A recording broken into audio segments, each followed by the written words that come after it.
मध्य प्रदेश खास करके वित्तीय ताकत और विकासशील संकेत के आधार पर कल मध्य प्रदेश सरकार का एक बार फिर बजट आने वाला है और अभी तक की प्रोग्रेस मुझे ऐसा आप सबको बताते हुए प्रसन्नता है कि मध्य प्रदेश की आर्थिक विकास दर, संरचनात्मक सुदृढ़ता और समावेशन और वित्तीय अनुशासन के बलबूते पर बहुत अच्छी स्थिति में आज तक की सबसे तेज़ गति से आगे बढ़ने वाली ये सिद्ध हुई है।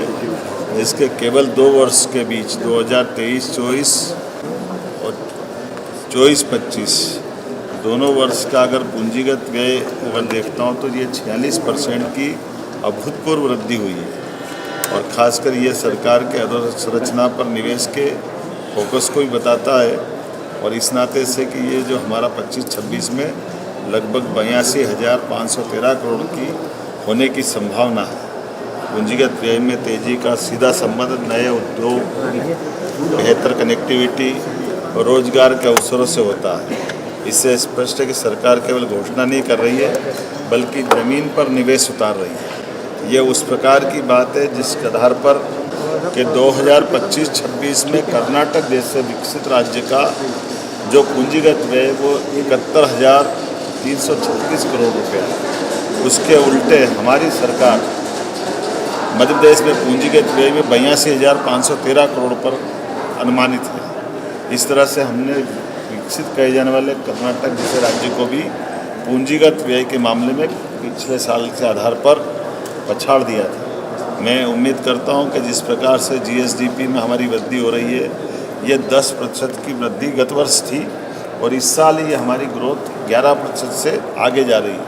इस प्रकार 2 वर्षों तक 2 अंकों में जीएसडीपी का वृद्धि प्रतिशत विगत 2 वर्षों में हमने लगभग 22.56% की वृद्धि हुई है। यह अर्थव्यवस्था के आकार में मजबूत आधार को बताता है, मजबूत प्रगति को बताता है। अधोसंरचना में एमएसएमई कृषि सुधार की सफलता अद्भुत है। ये आकलन अगर अपन देखें तो प्रति व्यक्ति आय, अगर मैं इस तरह से बताना चाहूँगा कि ये उल्लेखनीय 10-11 से कंपैरिजन करें तो प्रति व्यक्ति 10-11 में जो आय थी वो लगभग 38,495 रुपये थी। जब हमारी सरकार बनी तो प्रति व्यक्ति आय 1,41,000 के आसपास थी। आज की स्थिति में 2 वर्ष के अंदर ही प्रति व्यक्ति आय 1,69,000 करोड़ से 1,69,000 से ऊपर निकली। मतलब 1,69,050 रुपये के आसपास में एक एवरेज आया थी।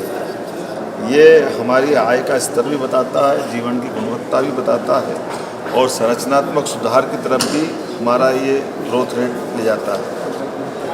अलग अलग सेक्टर की अगर बात करें तो एक एक करके जैसे जो कल्पना की गई कि हमारा पशुधन का क्षेत्र है, इसमें पशुधन के क्षेत्र में लगभग हमारी जो आय है वो पशुधन में 7.22% से बढ़ी है, वानिकी में 2.13 बढ़ी है, फसलों की 30.17% से हमारी ग्रोथ हुई है।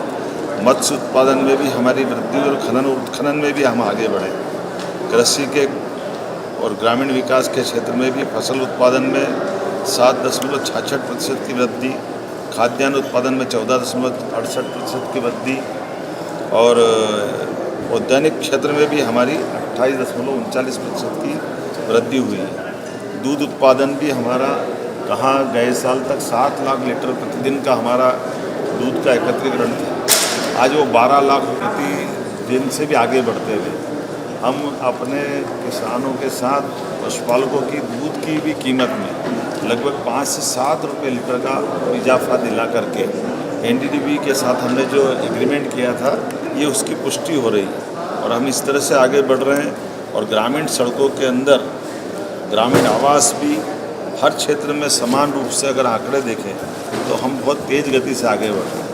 मुझे इस बात की प्रसन्नता भी है कि 2025-26 में हमारी जो खास करके उप क्षेत्रीय संरचना निर्माण 9.22% की, विनिर्माण की 7.22% की, विद्युत, गैस, जलापूर्ति और अन्य सेवाओं की ग्रोथ भी बहुत तेज़ गति से है। और औद्योगिक विकास के लिए भी जब हमने बात कही थी 1,000 28 औद्योगिक इकाइयों को लगभग हमने 6,125 एकड़ भूमि का आवंटन कर दिया। कई सारे इंडस्ट्रियल बेल्ट में जो लैंड का अलॉटमेंट किया है वहाँ डेवलपमेंट के काम हो करके भी चालू हुए हैं। और जिस प्रकार से हमारा निवेश की बात हमने की, लगभग 9 लाख करोड़ का निवेश ज़मीनी स्तर पर उतार करके देश के अंदर सबसे तेज़ गति से आगे बढ़ने वाले राज्य के रूप में हमारी ज़मीनी हकीकत पे उतारने वाला GIS के बाद का एकमात्र राज्य है जिसकी 30% से ऊपर की ग्रोथ रेट है। ये उद्योगों के विकास उन्मुख और संरचनात्मक विकास का बड़ा एक अपना अचीवमेंट है। ये इसी प्रकार से सर्विस सेक्टर में भी, खासकर सेवा क्षेत्रों में, व्यापार और होटल, रेस्टोरेंट, ऐसे क्षेत्र में भी हमारी 10.35% की प्रगति है। उसी प्रकार से अन्य सेवाओं में 7.80 की है।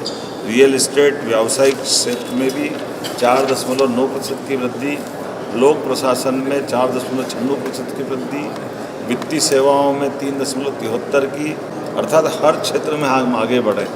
अगर अपने राज्य की अभी तक की सारी टूरिज़्म में भी सभी सेक्टर, रिलीजियस टूरिज़्म, फॉरेस्ट है, अलग अलग प्रकार के कारण से है।